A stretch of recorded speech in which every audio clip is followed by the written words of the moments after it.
De nos jours, il faut bien l'avouer, on a un petit peu oublié qui était véritablement le roi Mithridate VI Eupator. Outre le fait de s'être opposé vaillamment à la politique expansionniste de Rome, il reste essentiellement connu pour avoir été l'un des premiers hommes d'État de l'Antiquité à se prémunir contre les empoisonnements, recourant à une technique qui porte désormais son nom, la mithridatisation. Qui était donc ce souverain au nom si difficilement prononçable? Quelle était exactement sa fameuse technique lui permettant de résister au poison? Eh bien, c'est ce que nous allons découvrir ou redécouvrir ensemble.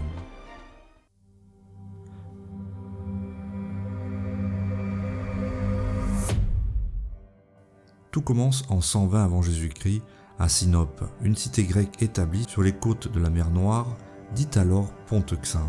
Son père, le roi Mithridate V, vient d'être assassiné, sans doute à l'instigation de sa propre mère, la reine Laodicée, qui ne souhaite plus partager le pouvoir avec son encombrant époux royal. Le jeune Mithridate, qui n'a alors qu'une quinzaine d'années, une douzaine selon d'autres sources, devient dès lors la cible à abattre.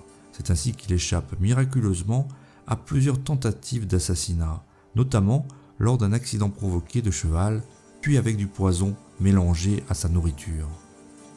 Tout cela l'amène à fuir dans les montagnes du Pariadrès, afin d'échapper à une mort certaine. C'est à cette époque qu'il va commencer à s'intéresser à la science des poisons, bien que durant son enfance, il ait reçu une solide éducation dans le domaine des sciences naturelles et médicales. Mettant en pratique ses connaissances, il commence dès lors à ingérer de très faibles doses de poison en augmentant celles-ci progressivement au fil des années. Son but, accoutumer son organisme et développer une résistance aux toxines, et ce afin de se prémunir contre toute nouvelle tentative d'empoisonnement. 9 années s'écoulent et suite à un soulèvement populaire, Mithridate obtient sa revanche. Il réussit à s'emparer du pouvoir, non sans avoir au préalable placé sa mère en résidence forcée.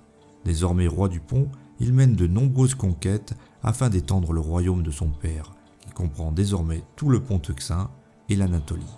C'est ainsi qu'il est confronté bientôt avec la politique expansionniste de l'ambitieuse République romaine.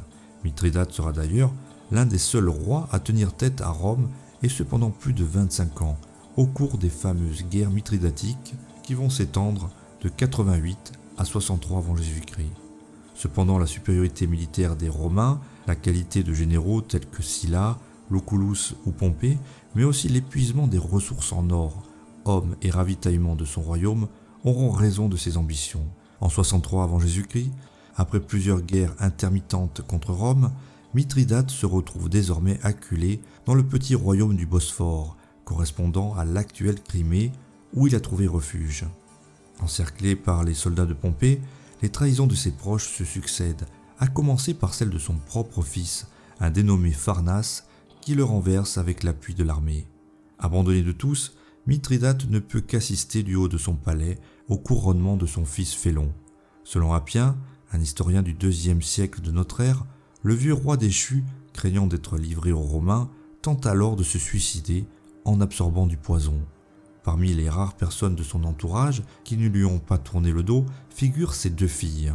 Ces dernières décident d'en finir également en partageant le breuvage mortel de leur père. Alors que les princesses royales succombent rapidement au poison, Mithridate, quant à lui, continue de se tenir stoïquement debout. Et pour cause, lui qui a passé toute sa vie à ingurgiter toutes sortes de produits toxiques est complètement immunisé. Ayant vainement tenté d'en finir en se jetant sur son épée, il sollicite alors par ces mots l'aide d'un soldat d'origine galate, du nom de Bituitos. « J'ai souvent profité de ton bras droit contre mes ennemis. J'en profiterai encore plus si tu me tues et si tu me soustrais au danger d'être emmené dans un triomphe romain. Bien que j'ai prévu de m'immuniser contre tous les poisons qu'on mélange dans la nourriture, je ne me suis pas immunisé contre ce poison domestique, toujours le plus dangereux pour les rois, à savoir la trahison de son armée, de ses enfants et de ses amis. »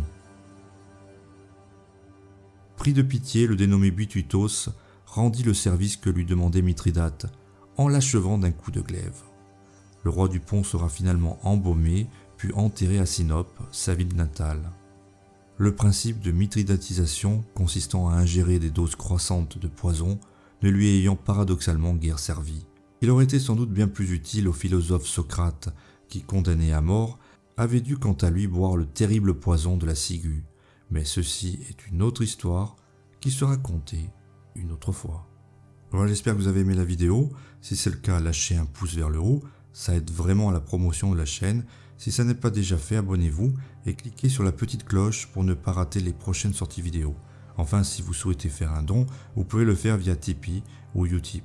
Merci par avance et à bientôt sur Hérodoc, la chaîne Histoire.